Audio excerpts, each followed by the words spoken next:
আজকে যে টপিকটা সেটা হচ্ছে আমরা কনস্ট্রাকশনটা পড়বো ডিটেইলসে। Construction of three phase induction motor. তো মোটামুটি আমরা কিন্তু গত ক্লাস থেকে দুইটা জিনিস জেনে গেছি। একটা মোটরের স্টেশনারি একটা পার্ট থাকবে যেটা আমরা ট্রান্সফরমারের প্রাইমারির সাথে কম্পেয়ার করতে পারি, আর একটা রোটেটিং পোর্শন থাকবে রোটর, যেটাকে আমরা কম্পেয়ার করতে পারি ট্রান্সফরমারের সেকেন্ডারির সাথে। এখানে আমরা থ্রি ফেজ সাপ্লাই দিব, এখানে একটা রোটেটিং ম্যাগনেটিক ফিল্ড নেট তৈরি হবে, যার কারণে রোটরের কন্ডাক্টরে একটা ভোল্টেজ ইনডিউসড হবে। ভোল্টেজ ইনডিউসড হলে সেখান থেকে কারেন্ট ফ্লো এর জন্য ফাইনালি একটা ফ্লাক্স পাই পাবো। এই ফ্লাক্সটাকে ফলো করা ট্রাই করবে, যার কারণে আমরা একটা রোটেশন পাবো। তার মানে মেইন পার্ট হচ্ছে দুইটা, সেটা হচ্ছে স্টেটর এবং রোটর। তো আমাদের যখন সিম্পলেস্ট ফরম্যাটে আমরা দেখছিলাম কি ছিল, একটা হলো সিলিন্ডার ছিল যার গায়ে আমরা তিনটা দাঁত তৈরি করছিলাম। করে হলো সিলিন্ডারটাকে এই দাঁতের গায়ে আমরা একটা একটা করে তার পেঁচাইছিলাম, যার কারণে ফাই এ, ফাই বি এবং ফাই সি ফ্লাক্স জেনারেট হয়েছিল থ্রি ফেজ পাওয়ার সাপ্লাই দেওয়ার পরে। এবং মাঝে হচ্ছে আমরা একটা কন্ডাক্টর ফেরোম্যাগনেটিক ম্যাটেরিয়ালের কোর প্লেস করছিলাম।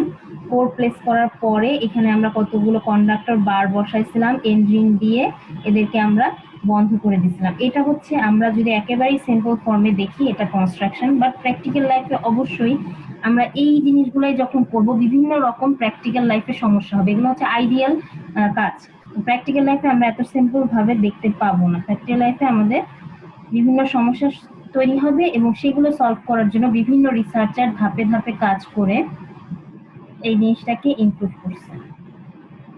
আচ্ছা, প্রথম স্টেপটা কি, আমি যদি আরেকটু কঠিন করে ফেলি স্টেটরটাকে। স্টেটরে দেখো, যদি আমার অবস্থাটা হলো এরকম হয়, আমি জাস্ট এ ফেজটাকে আঁকলাম, বিসি ফেজকে আমরা আপাতত ভুলে যাই। হ্যাঁ,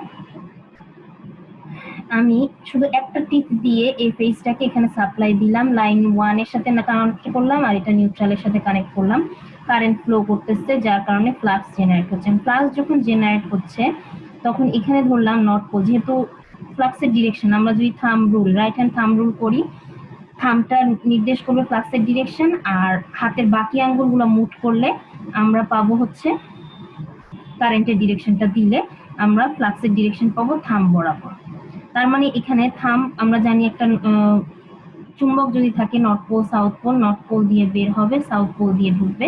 তার মানে এখানে আমাদের নর্থ পোল তৈরি হচ্ছে, এখানে সাউথ পোল তৈরি হচ্ছে। এদিক দিয়ে বের হচ্ছে ফ্লাক্সটা, এদিক দিয়ে আমার এন্টার করতেছে, এদিক দিয়ে বের হয়ে এদিক দিয়ে এন্ট্রি করতেছে। এখন দেখো এই কনস্ট্রাকশনে কি ধরনের অসুবিধা হবে, সেটা হচ্ছে আমরা যে ভিতরে যে সিলিন্ডারটা প্লেস করছিলাম, যেটা হচ্ছে আমাদের রোটর ছিল, রোটরের কন্ডাক্টর যারা এই উপরের দিকে কন্ডাক্টর থাকবে তারাই কিন্তু এই ফ্লাক্সটার সুবিধাটা ভোগ করবে। এই দিকের কন্ডাক্টর গুলো কিন্তু সেই অর্থে ফ্লাক্সটা পাচ্ছে না।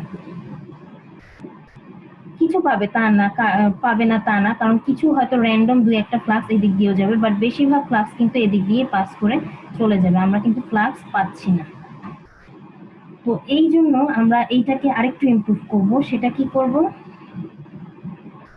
আমরা করব টিথ একটা রাখবো না, আমরা আসলে কি করব, টিথ রাখবো একটা ফেজের জন্য, টিথ রাখবো দুইটা। এটা হলো ইমপ্রুভমেন্ট, ওয়ান স্টেপ ইমপ্রুভমেন্ট হলো।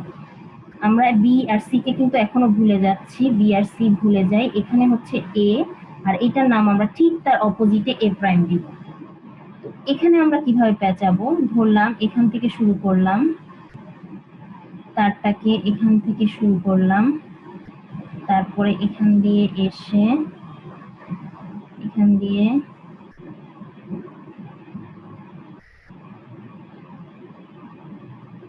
এদিকে তারটা বের করলাম। এটা হচ্ছে আমাদের লাইন, এটা হচ্ছে নিউট্রাল। একই এ ফেজটাকে কিন্তু এখানেও পেঁচালাম, এখানেও পেঁচালাম, এখানেও পেঁচালাম। কারেন্টের ডিরেকশনটা কি হবে, এদিক দিয়ে যেহেতু কারেন্টটা আসতেছে, কারেন্টের ডিরেকশন হবে এরকম এরকম, কারেন্ট এদিক দিয়ে যে এদিক দিয়ে এরকম এরকম কারেন্ট পাস করতেছে। আচ্ছা, এই যে কারেন্টটা পাস করতেছে, এখন আবার থাম্ব রুল যদি করি তাহলে আমার ডিরেকশন হবে এখানে এরকম, এখানে এরকম। তার মানে এখানে আমাদের নর্থ পোল তৈরি হচ্ছে, এখানে সাউথ পোল তৈরি হচ্ছে, এখানে নর্থ পোল তৈরি হচ্ছে, এখানে সাউথ পোল তৈরি হচ্ছে। তার মানে এই যে নর্থ পোল, এই জায়গাটাতে আসলে তৈরি হচ্ছে একটা নর্থ পোল, এই জায়গাটা আসলে তৈরি হচ্ছে একটা সাউথ পোল। আমার এভাবে করে ফ্লাক্সটা যাচ্ছে। উল্টাটাও হতে পারে, আমরা যদি তারটা উল্টা ভাবে পেঁচাই তাহলে উল্টা দিকে যাবে, যেটা আগের কেসে আমরা দেখছিলাম। এভাবে করে আমাদের ফ্লাক্সটা যাচ্ছে। এখন দেখো মাঝে যে কন্ডাক্টরটা রাখলাম সে কিন্তু সব ফ্লাক্সই পাচ্ছে। ফ্লাক্সটা কি হচ্ছে, এদিক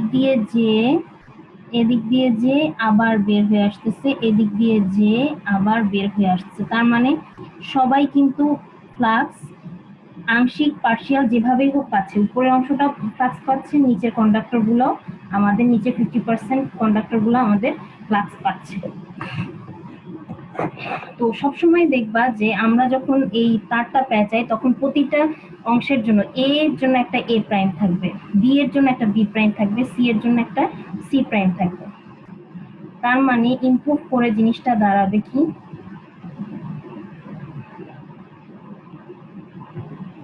ওয়ান স্টেপ ইমপ্রুভমেন্ট হচ্ছে এ পেঁচাবো, এ এর জন্য থাকবে এ প্রাইম, এ থেকে 120 ডিগ্রি দূরে ছিল বি, তার ঠিক অপোজিটে থাকবে বি প্রাইম। আমার এই বি থেকে 120 ডিগ্রি দূরে ছিল সি, তার ঠিক অপোজিটে থাকবে সি প্রাইম। এটা হচ্ছে আমাদের এ prime, B B prime, C C prime. এরপরে এখন আমাদের টুথ সংখ্যা দেখো, টুথ সংখ্যা কিন্তু অনেকগুলা হয়ে গেল। কয়টা? প্রতিটার জন্য দুইটা করে আমাদের 6টা টিক হয়ে গেল। এটা আমাদের একটা স্টেপ, এটা একটা ইমপ্রুভমেন্ট করতে হবে, আদারওয়াইজ মেশিন কিন্তু কাজ করবে না। সেকেন্ড স্টেপ কি, এই ধরনের মেশিনকে, আচ্ছা এখন আসি, এই মেশিনটাকে আমরা বলবো টু পোল মেশিন। কারণটা কি, একজনের জন্য দুইটা পোল এ প্রাইম, এখানে নর্থ পোল তৈরি হয়, এখানে সাউথ পোল তৈরি হয়। তো একজনের জন্য একটা ফেজের জন্য আমরা দুইটা পোল পাচ্ছি, এই জন্য এই মেশিনটাকে আমরা বলবো টু পোল মেশিন। বি এর জন্য একইভাবে north pole south pole, north pole south pole তৈরি হচ্ছে। একটা ফেজের জন্য যেহেতু দুইটা পোল তৈরি হচ্ছে সেই কারণে একে আমরা বলবো টু পোল মেশিন। আচ্ছা এখন এই মেশিনটাতে আমি একটা অ্যাডভান্টেজ আনতে পারি যদি পোল সংখ্যা বাড়াই দিই। পোল সংখ্যা বাড়ালে আমরা, তোমার যদি মনে থাকে তাহলে এইটা যদি কখনো আমাদের সম্ভব হয় ইকুয়েশনটা পড়াই দিব, সেটা হচ্ছে এনএস ছিল স্টেটরের যে ফাইন নেট এর স্পিড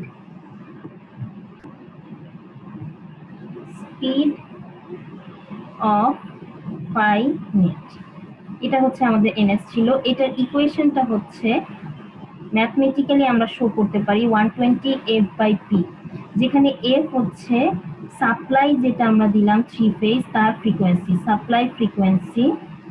এই সাপ্লাই ফ্রিকোয়েন্সিটা অবশ্যই 50 হার্জ হবে আমাদের দেশের জন্য। 120 F by P number of poles, পিটা হচ্ছে number of poles of the machine. আচ্ছা এখন এই নাম্বার অফ পোলস তো আমরা একটু আগে দেখলাম আমাদের মেশিনের জন্য, সেটা হচ্ছে প্রতি ফেজে যতগুলা পোল তৈরি হয়, নর্থ পোল সাউথ পোল তৈরি হচ্ছে, সেটা টু পোল মেশিন। তাহলে এই মেশিন এখানে পি এর জায়গায় আমরা টু বসাবো। তো এইটার ভূমিকাটা কি, এটার ভূমিকাটা হচ্ছে ধরো আমি পোল সংখ্যা আমরা বাড়াই দিলাম। ফ্রিকোয়েন্সি আসলে সাধারণভাবে বাড়ানো যায় না, তবে তোমরা কোনো এক সময় আমরা হয়তো একটু ডিসকাস করব যে ফ্রিকোয়েন্সি যদি আমরা কোনোভাবে ম্যানেজ করতে পারি। লাইক আমার কাছে ইনপুট আসবে 50 হার্জের একটা সিগন্যাল, এই যে আমাদের 3 ফেজটা আসে 50 হার্জে, সেটা আমরা একটা কন্ট্রোল সিস্টেমের মাধ্যমে এটাকে আমরা 35 হার্জের সিস্টেম বানাতে পারি, 40 হার্জের সিস্টেম বানাতে পারি, অথবা 20 হার্জের একটা সিস্টেম বানাতে পারি। বানায় তারপরে আমরা যদি মোটরে ইনপুট দেই তাহলে এই ফ্রিকোয়েন্সিটা কিন্তু চেঞ্জ হয়ে যাচ্ছে অটোমেটিক। এই ফ্রিকোয়েন্সি চেঞ্জ হলে আমাদের স্পিডটা চেঞ্জ হয়ে যাচ্ছে, এনএস স্পিড। আবার পোলটা তো ফ্রিকোয়েন্সিটাও করা যায় একভাবে করে, আমরা স্পিডটাকে চেঞ্জ করতে পারি, পোল নাম্বারও আমরা চেঞ্জ করতে পারি, যেটা একটু পরে দেখবো। পোল নাম্বারটা যখন আমরা চেঞ্জ করে দিব তখন কিন্তু স্পিডটা চেঞ্জ হয়ে যাবে। লাইক আমরা যদি 4 পোলের মেশিন ব্যবহার করি, একটা এ ফেজ নর্থ সাউথ এরকম 4টা পোল তৈরি করবে, এরকম যদি কেস আমরা তৈরি করতে পারি তখন দেখা যাবে আমাদের মেশিনটা হয়ে যাবে 4 পোল মেশিন। তো এই 4 পোল মেশিনটা এই 4 পোল মেশিনটা জন্য যে সিনক্রোনাস স্পিড পাওয়া যাবে, মানে তাদের যে ফ্লাক্সটা জেনারেট হচ্ছে সেই ফ্লাক্সের স্পিড, স্টেটরের ফ্লাক্সের স্পিডটা যেটা হবে সেটা এখানে হলো আমরা 4 বসাবো, এটা 50 হার্টজ বসাবো, করে ক্যালকুলেশন করে যেটা আসে সেটা। এটা কেন আমরা করতে চাই, আমরা আমাদের পছন্দ মতো কেন করতে চাই? ফ্রিকোয়েন্সি আমরা আপ ডাউন করলে যেটা হবে আমাদের সিনক্রোনাস স্পিড চেঞ্জ হবে। পোলের সংখ্যাও যদি আমরা বাড়াই কমাই তাহলেও কিন্তু আমাদের সিনক্রোনাস স্পিড চেঞ্জ হবে। চেঞ্জ হলে লাভটা কি? সিনক্রোনাস স্পিডটা হচ্ছে আমাদের জন্য রেফারেন্স। এই সিনক্রোনাস স্পিড হচ্ছে পাইনেটের স্পিড, আর আমরা যে ফাই আর তৈরি করি তার কাজ কি? এই স্পিডে চলার চেষ্টা করা। যদিও আমরা গত ক্লাসে দেখছি কখনোই এনএস স্পিডে সে রিচ করতে পারবে না, বাট এই স্পিডে সে চলার ট্রাই করবে। তার মানে কোনো মেশিনের এনএস যদি 3000 রোটেশন, প্রতি মিনিটে 3000 বার রোটেট করে, এরকম যদি হয় তার এনএস, তাহলে ফাইয়ারটা চেষ্টা করবে এইটার কাছাকাছি। তার মানে রোটরটা চেষ্টা করবে 2999 বা 995 বা যতটুকু পারে তার পক্ষে সম্ভব তত রোটেশন পার মিনিটে ঘুরতে।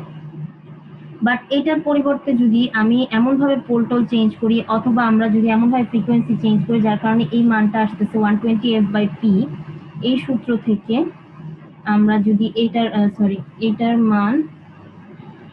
মান চেঞ্জ করে দিই, অথবা এটার মান চেঞ্জ করে দিই এমন ভাবে যাতে এনএস আসতেছে হচ্ছে 1800 রোটেশন পার মিনিট, তাহলে অবশ্যই ফাইয়ার কখনোই 2995 হবে না, 1800-র কাছাকাছি কিছু একটা হবে, যেমন 1600, 1700 অথবা 1500, 1795, এই টাইপের কোন একটা স্পিড হবে।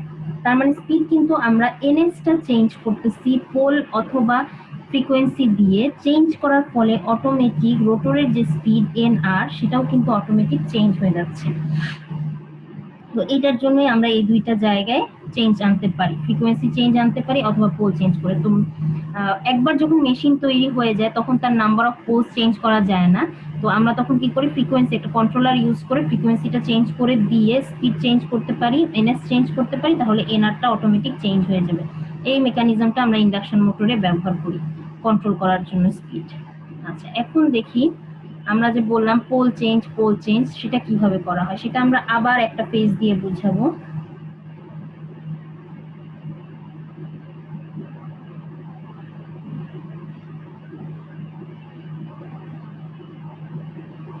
সেটা দেখো, এ ফেজের এ এখানে ঠিক 90 ডিগ্রি, আগে কি করছিলাম 180 ডিগ্রি বরাবর বসাইছিলাম, এবার সেটা না, এবার আমরা চাচ্ছি কি মেশিন সবসময় কিন্তু কি হতে পারে, 2 পোল, 4 পোল, 6 পোল, মানে জোড় সংখ্যা হবে সবসময়, 8 পোল, 10 পোল, 12 পোল, এটাই সম্ভব। কিন্তু কারণ কি আমরা জানি একটা পোল কিন্তু হওয়া সম্ভব না, 2টা পোল মানে নর্থ সাউথ, 4টা পোল মানে নর্থ সাউথ, 6টা পোল মানে নর্থ সাউথ, এরকম নর্থ থাকলে অটো সাউথ চলে আসবে। তার মানে আমাদের জোড় সংখ্যক সবসময় পোল থাকতে হবে, পোল থাকে, হয়ে যায়, পোল তৈরি হয় ওভাবে। আচ্ছা, এখন যেহেতু 4 পোল মেশিন বানাতে চাই, তাহলে 360 ডিগ্রিকে আমরা 4 ভাগ করলে আমরা পাবো কি 90 ডিগ্রি। তার মানে 90 ডিগ্রি বরাবর আরেকটা বসাবো, এই বরাবর একটা বসাবো, এই বরাবর একটা বসাবো, এ প্রাইম, এ প্রাইম,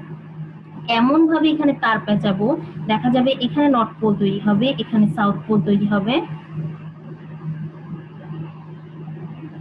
এখানে নর্থ পোল তৈরি হবে, এখানে সাউথ পোল তৈরি হবে। এই একটার জন্য আমরা দুইটা করে দুইটা চুম্বক তৈরি হচ্ছে, নর্থ সাউথ, এবং দুইটা চুম্বক তৈরি হচ্ছে। তো আমরা এইভাবে পোল সংখ্যা বাড়ালাম। এখন এটা তো এ এর জন্য, এবার ভাবতে পারো বি এর জন্য এখানে থাকবে বি, এখানে থাকবে হচ্ছে বি প্রাইম, সি আবার বি, আবার বি, এখানে আবার বি প্রাইম। এখন সিটা বাদ পড়লো, তাহলে সি শুরু হলো এখান থেকে,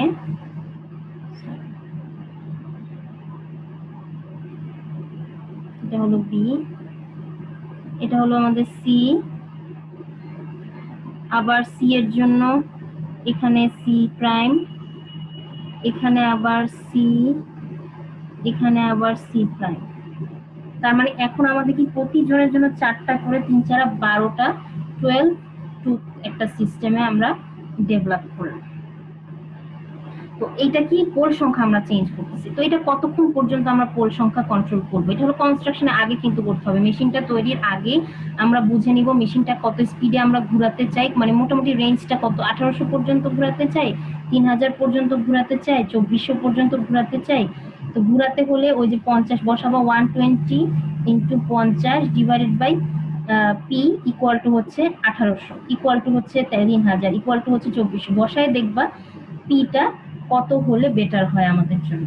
তো সেই হিসেবে আমরা মেশিন করবো। তবে এই পি কিন্তু মনের মতো করলে হবে না। এই পি কিন্তু আমরা যদি খুব বেশি দেই, 12 পোল পর্যন্ত মোটামুটি ইউজ হয়, আমরা যদি খুব বেশি পোল দেই সেটাও কিন্তু মেশিনের কনস্ট্রাকশনের জন্য ক্ষতিকারক। তো আমরা খুব বেশি পোল মেশিনও ব্যবহার করতে পারবো না, আবার অনেক সময় কম পোলও আমরা ব্যবহার করি না। মোটামুটি আমাদের একটা রেঞ্জ আছে যে কোনটা করলে আসলে বেটার হয়, এটা ব্যবহার অনুযায়ী, অ্যাপ্লিকেশন কি কাজে আমরা ইউজ করতেছি তার উপরে। আচ্ছা, এটা হলো মোটামুটি আমরা কনস্ট্রাকশন কিছুটা বুঝলাম। আচ্ছা, বুঝার পরে আমরা আরেকটু আসি, জিনিসটা ধীরে ধীরে আসলে হবে কি, আমার সিস্টেমটা ধীরে ধীরে কমপ্লেক্স হচ্ছে।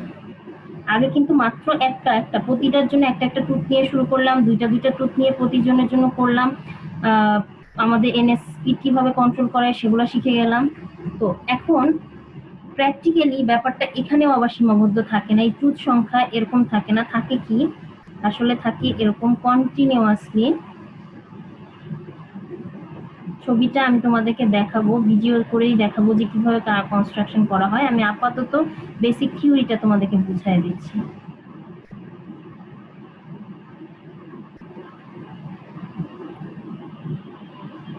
এরকম অজস্র টিথ বসানো হয়, এই অজস্র টিথের মধ্যে, অজস্র না, এটারও একটা সংখ্যা আছে, আমরা 36 স্লট, 24 স্লট, বিভিন্ন এই যে এই টিথ গুলাকে আমরা বলি স্লট। এরকম স্লটে আমরা হচ্ছে ভাগ করি, ভাগ করার পরে ধরো টুপল মেশিন করব, তাহলে এই জায়গাটাতে আমরা এই জায়গাটাতে এখানে এরকম করে তারটাকে পেঁচাই। তো এতগুলা স্লট কেন, এতগুলা স্লট কেন, আমি টুপল দিয়ে শুরু করি ফার্স্টে। হ্যাঁ, টুপল মেশিনে কি করব আমরা, আমরা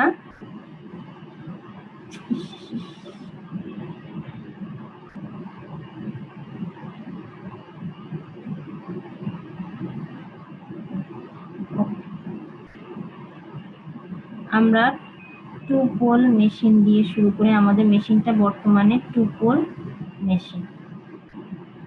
আচ্ছা, এখন টু পোল মেশিনের কি হবে, এই জায়গাটাতে এ বসার কথা, এই জায়গায় এ প্রাইম, এই জায়গাটাতে বি বসার কথা, এই জায়গায় বি প্রাইম, এই জায়গায় সি বসার কথা, এই জায়গায় সি প্রাইম।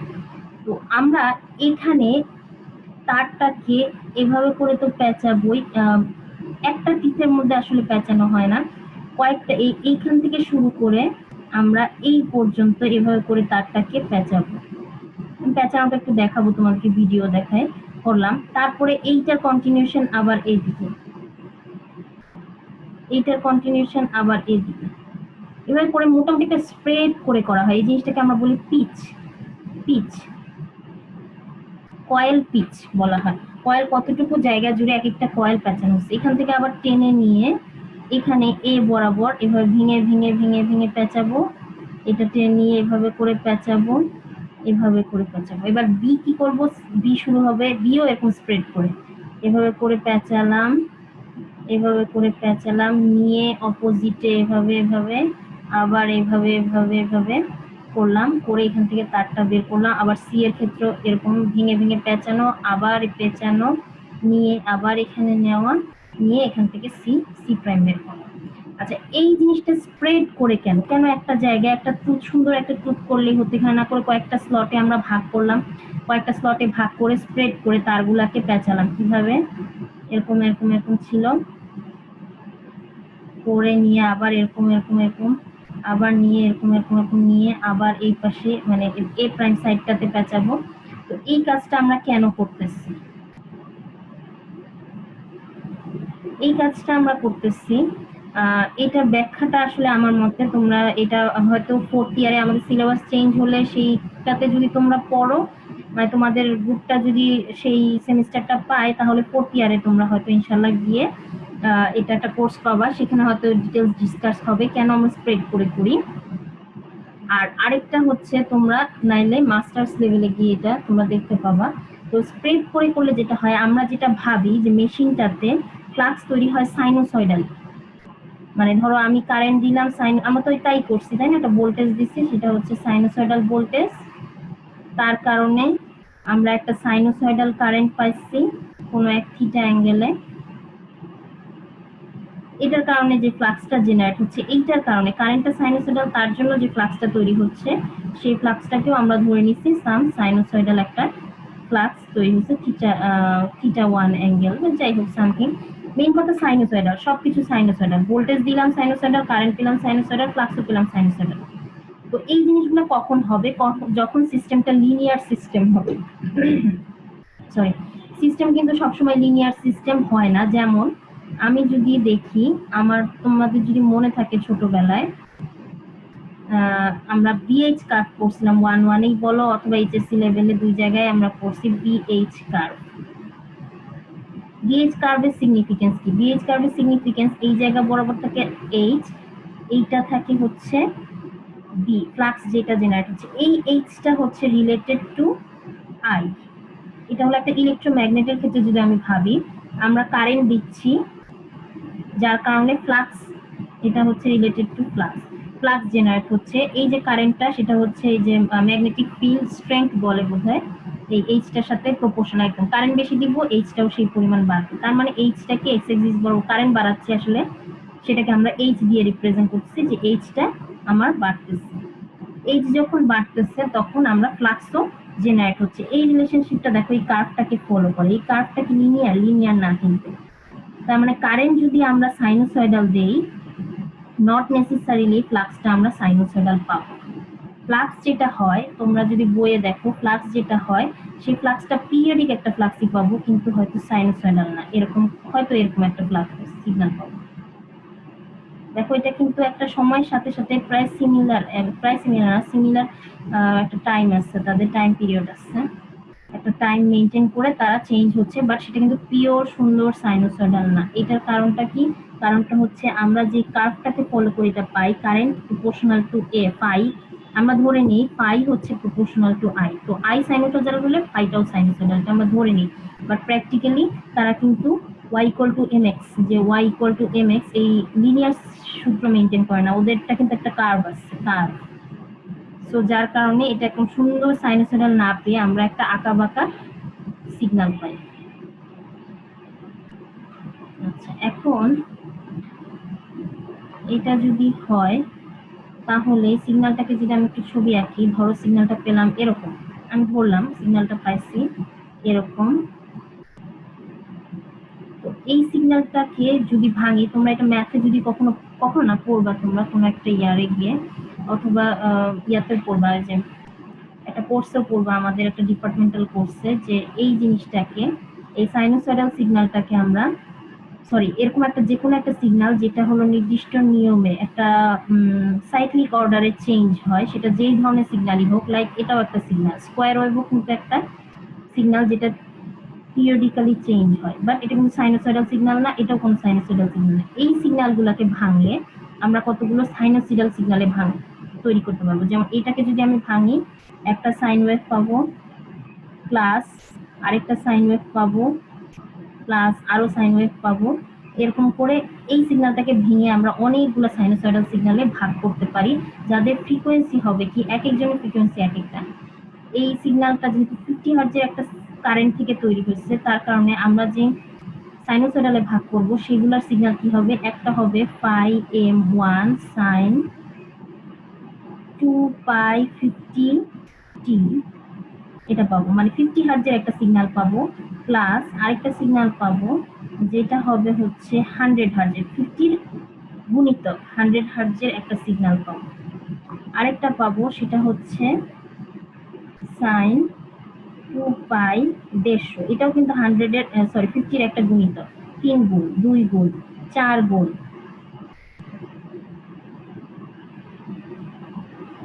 এফটা হবে হচ্ছে এবার 200। 4 গুণ টি, এটা এরকম মানে এরকম চলতেই থাকবে, এরকম অনেকগুলা এই সিগন্যালটাকে ভাঙলে আমরা এরকম 50 হার্জ, 100 হার্জ, 150, 200, 250, 300 এরকম 50-এর গুণিতক অনেকগুলা সিগন্যালের সাইনোসয়েডাল সিগন্যাল পাবো। সবচেয়ে বড় সিগন্যালটা হবে 50 হার্জের সিগন্যাল, কারণ তৈরি হচ্ছে 50 হার্জের একটা সিগন্যাল থেকে, এইটা ভাবে। কিন্তু এই সিগন্যালগুলাও এক্সিস্ট করবে, এদেরকে আমরা বলি হারমোনিক্স। আমরা বলি 50 হার্জের হারমোনিক্স হচ্ছে এগুলো। আবার 30 হার্জের একটা সিগন্যাল থেকে যদি 30, 60, 120, 90, 150 এগুলো পাই, তাহলে ওরা হবে 30 হার্জের হারমোনিক্স। এই হারমোনিক্সের উৎপত্তির কারণে আমরা যে ফ্লাক্সটাকে সাইনোসয়েডাল ধরে সব ক্যালকুলেশন করে ফেললাম, সেটা আসলে সেটা হয় না। আমরা সাইনোসয়েডাল তো আর আসলে পাচ্ছি না, ওখানে অন্যান্য অংশ আছে। সাইনোসয়েডাল অনেকগুলো সাইনোসয়েডাল মিলে আলটিমেটলি সাইনোসয়েডাল আমরা আসলে পাচ্ছি না। তো আমরা যখন স্প্রেড করে দেই, এটা তোমরা এক্সপ্লেনেশনটা খুব ভালোভাবে হয়তো পড়বা পরবর্তীতে, স্প্রেড করে দেই তাহলে সিগন্যালটাতে দেখা যায় যে অনেক ভেঙে যা যা জেনারেট হচ্ছে, এদের সবাইকে যদি যোগ করি মোটামুটি সাইনোসয়েডাল একটা অ্যাপ্রক্সিমেট সাইনোসয়েডাল পাই। প্রতিজন যেহেতু স্প্রেড করে আছে, প্রতিজনের কন্ট্রিবিউশন যদি যোগ করতে থাকি, দেখা যাবে 50 হার্জেরটা যোগ করতে করতে অনেক বড় হয়ে যাচ্ছে, এরকম একদম বাকি অংশগুলা আমাদের কম পাচ্ছি। আলটিমেটলি একটা 50 হার্জের সাইনোসয়েডাল পাবো, পিওর না হোক মোটামুটি আমরা পাবো। এই কারণে আমরা এই জিনিসটাকে স্প্রেড করে তারটাকে পেঁচাই, এক জায়গায় না পেঁচাই, এরকম অনেকটা জায়গা জুড়ে পিচ তৈরি করে সেখানে আমরা পেঁচাই। আচ্ছা, আশা করি বোঝা গেছে। এই জিনিসটা মোটামুটি জাস্ট মনে রাখবা কেন পেঁচাই, ভবিষ্যতে হয়তো কখনো কাজে লাগবে, অথবা তোমরা জেনে রাখলা আর একটু পড়লে হয়তো আরো ডিটেলসে বুঝতে পারবা পরবর্তীতে। আচ্ছা, আর এটা গেল আমাদের স্টেটরের মোটামুটি আমি যা যা বুঝাইছি কনস্ট্রাকশন এরকমই। ও আরেকটা জিনিস আছে স্টেটরের, যে এই যে আমি আঁকলাম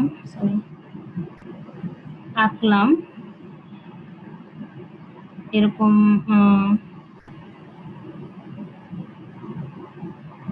এটা, তো এই যে জিনিসটা এটা তৈরি করা হয় লেমিনেশন দিয়ে। অবশ্যই যেহেতু ফেরোম্যাগনেটিক ম্যাটেরিয়াল, এগুলো লেমিনেশন দিয়ে তৈরি হবে। এটা ছবি আমি তোমাদেরকে দেখাবো একটু পরে।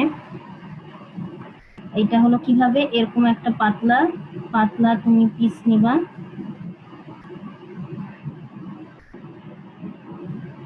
এরকম একটা পাতলা গোল পিস, এরকম আরেকটা পিস নিবা গোল,